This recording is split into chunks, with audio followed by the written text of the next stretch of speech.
नमस्कार। दिल्ली में नदी से लेकर आसमान तक सब मेला ही मेला है। चारों तरफ प्रदूषण ही प्रदूषण। इतना ज़्यादा प्रदूषण हो रहा है, AQI का स्तर 450 के पार हो चुका है। जब तक ये प्रोग्राम आप लोगों के सामने पहुंचे तब तक हो सकता है graded response action plan GRAP GRAP 1 की जगह ग्रेप 2 लागू हो चुका हो। हालात ही ऐसे हैं। यमुना नदी के अंदर व्हीकल कॉलिफॉर्म, टॉक्सिक या सीधे भाषा में कहें सफ़ेद झाग पूरी तरह से अब छा रही है, धीरे धीरे और बढ़ती जा रही है। इस बारे में हम समाज इंडिया यूट्यूब चैनल ने पहले ही प्रोग्राम बनाकर आप लोगों को आगाह किया था। लेकिन सवाल अब ये उठ रहा है कि ये स्थिति हर साल आती है और क्यों आती है, उसका रोकथाम कैसे हो पाएगा। यानी कि हालात नहीं रुक पाए हैं, जबकि करोड़ों हजारों करोड़ रुपए फूके जा चुके हैं यमुना के स्वच्छता के नाम पर। चीज़ों को समझने के लिए बहुत दूर न जाके अभी कुछ दिन पहले के ही जरा बयानबाजी ले लें, राजनीतिक बयानबाजी, तो उससे चीज़ें बहुत ज़्यादा स्पष्ट हो जाएंगी कि आखिर मामला है क्या। देखिए, फेकल कॉलिफॉर्म बनने के बाद, यमुना के अंदर सफ़ेद झाग बढ़ने के तुरंत बाद जो है, जो बड़ी तो वैसे पिछले महीने से है, DPCC की रिपोर्ट आई थी, तब उन्होंने इंडिकेशन दिया था कि ये धीरे धीरे शुरू हो गया है। लेकिन चूंकि जैसे जैसे चुनाव की वेला नज़दीक आएगी, बयानबाजियों का दौर फिर शुरू होगा तेजी के साथ। तो बयान आता है मनोज तिवारी, BJP के सांसद और राष्ट्रीय प्रवक्ता का भी। उनका लब्बो-लबाब बयान यही है कि 10 साल के अंदर केजरीवाल सरकार ने दिल्ली में यमुना को या प्रदूषण को रोकथाम के लिए कोई कार्यक्रम पहले से तैयार नहीं करे, कोई प्रोग्राम शुरू नहीं करे, और उसकी लापरवाही के कारण ये सब हो रहा है। और वो क्या सोल्यूशन देते हैं, देखिए उसका भी जरा ध्यान रखिएगा, उसके बारे में बाद में हम चर्चा करेंगे। BJP के नेता कहते हैं कि अगर उनकी सरकार आई, आने वाले विधानसभा चुनाव है 4-5 महीने बाद, वो खुद ये शब्दों का प्रयोग करते हैं कि 4-5 महीने बाद विधानसभा चुनाव है, BJP को सपोर्ट करें, यानी BJP की सरकार बनाए। उनका कहना है कि BJP की सरकार बनेगी तो यहाँ से प्रदूषण की समस्या को काफ़ी हद तक सुधारा जा सकता है। स्वागत है, इस बात को स्वागत करना चाहिए हमें। अब इधर आ जाइए, दिल्ली की मुख्यमंत्री आतिशी क्या कहती हैं। वो ये कहती हैं यमुना के अंदर जो प्रदूषण है नदी का, दिल्ली बेल्ट में यमुना नदी में जो प्रदूषण है उसका कारण है कि हरियाणा और यूपी से इंडस्ट्रियल वेस्ट, कचरा और सीवेज वगैरह फेंका जा रहा है नदी में। वो ये भी कहती है कि यूपी ट्रांसपोर्ट की जो डीजल की बसें आती है उनसे भी प्रदूषण फैल रहा है। अब इन दोनों ही बयानों को ध्यान में रखिएगा। शुरू करते हैं दिल्ली के मुख्यमंत्री के बयान से ही। बेशक बिल्कुल सही बात है कि सोनीपत, पानीपत, गाजियाबाद, हरियाणा और यूपी का जो इंडस्ट्री एरिया है, वो जो यमुना किनारे है, वहाँ का भी इंडस्ट्रियल वेस्ट डाला ही जाता होगा। मगर दिल्ली के जो इंडस्ट्री है, तो दिल्ली का जो सीवेज है, उसका कचरा कहाँ जाता है? क्या कोई अंडरग्राउंड जगह बना रखी है क्या आपने, या कहीं आसमान से ही निकल जाता है? ये कहना चाह रहे हैं कि भाई ठीक है, वो दोषी है, आपके यहाँ नहीं हो रहा है क्या? और अगर नहीं हो रहा है तो ग्रेप 1 लागू करने के लिए आपने 450 से ज़्यादा टीमें क्यों बनाई हैं? क्यों दिल्ली जल बोर्ड उनके खिलाफ कार्रवाई कर रहा है जो नियमों को तोड़ रहे हैं? यानी कहीं ना कहीं कोई नियम तो टूट रहे हैं ना, तभी तो ये सब हो रहा है कि उसकी रोकथाम हो रही है। कि यहाँ पर भी है वही चीज़, मगर पड़ोसियों को दोषी ठहराना। भाई मेरा लड़का, हाल कुछ कुछ वही मानसिकता है, मेरा लड़का बहुत बढ़िया था, बहुत अच्छा था, ये पड़ोसियों के बच्चों की संगत है ना, उसने बिगाड़ दिया उसे। अब कर लीजिए क्या करेंगे। अब आइए जरा BJP के नेताओं का हाल देखते हैं। BJP के नेता क्या ये बता सकते हैं कि 2014 में शुरू हुई नमामि गंगे का क्या हाल हुआ? उसके अंदर तो 10 राज्य जुड़े हुए थे, क्यों फेल हो गई? ये 1985 में शुरू हुई राष्ट्रीय नदी संरक्षण नीति का ही विस्तार है नमामि गंगे, वो भी सफल नहीं हो पाई।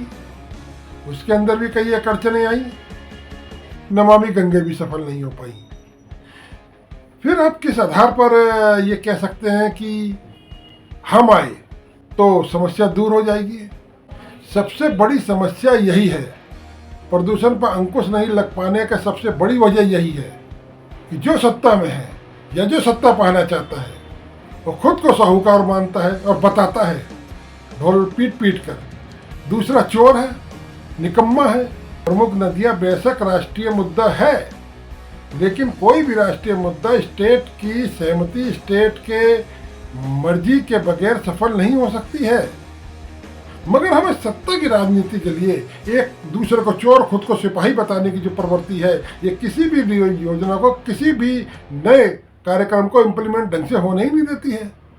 हो रहा होता तो पे चढ़ाओ, ये लगातार होता आया है। मेरा सवाल यह है, क्या इस तरह से हम प्रदूषण को दूर कर पाएंगे? क्यों नहीं उत्तर प्रदेश, हरियाणा, दिल्ली संयुक्त रूप से ये प्रोग्राम क्यों नहीं शुरू करते?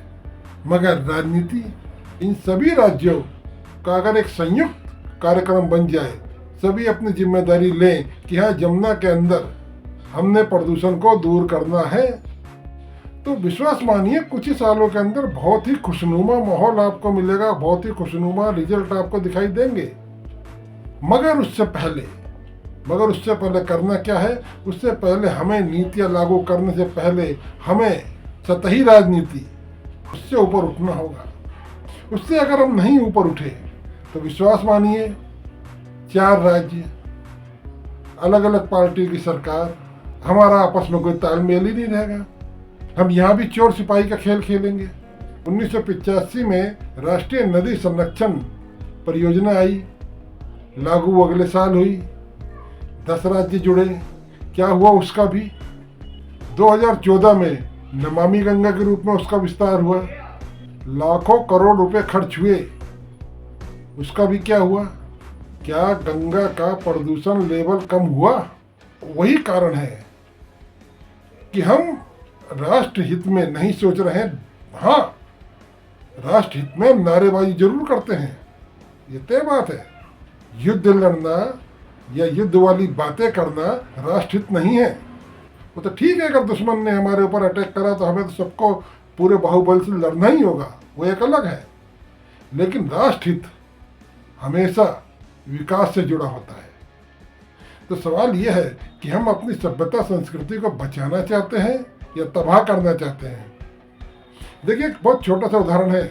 अगर यमुना नदी को प्रदूषण से नहीं रोका गया तो इससे सबसे ज़्यादा इफेक्टेड पता कौन सा राज्य होगा? दिल्ली। दिल्ली में वैसे भी 80% से अधिक यमुना प्रदूषित है दिल्ली बेल्ट के अंदर। क्योंकि दिल्ली इसलिए इफेक्टेड होगा कि 90% से अधिक पीने का पानी इसी यमुना वाटर को ट्रीट करके दिल्ली वालों को मिलता है।